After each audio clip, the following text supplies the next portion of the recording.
I remember most about my father is that he was always passionate about what he was doing. He used to always tell me, if you have a goal out there, and if you're willing to work for it, one day it'll happen. It was his curiosity to try to understand how nature worked, how science worked.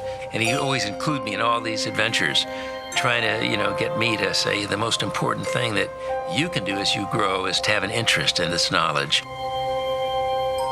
He loved to talk about his experiences in China, where one of his earliest observations were that the people who lived in the agricultural areas had embraced different types of eating habits. He said he woke up one morning with an idea.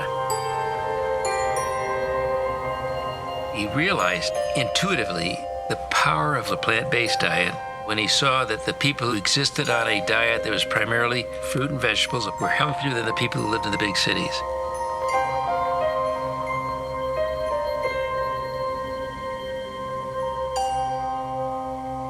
Theorized there must be hundreds, maybe thousands of important factors in a plant-based diet that were important in human nutrition. And he began to conceive of a supplement that you could make from plants that you could add back to the human diet. And then he came back to the United States in 1927, and 7 years later introduced Nutrilite into the marketplace.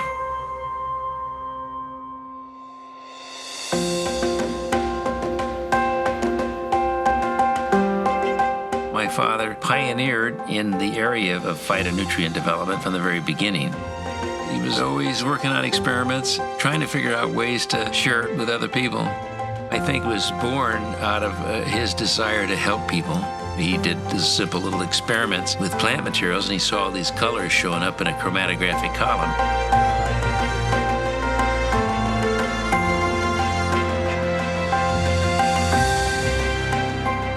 To tell me, one day the analytical methodology will enable us to determine what these colors that I see are and how they function. And once we know that, we'll be able to isolate them, be able to identify them, and we'll be able to more particularly determine what they're doing in human nutrition and human health.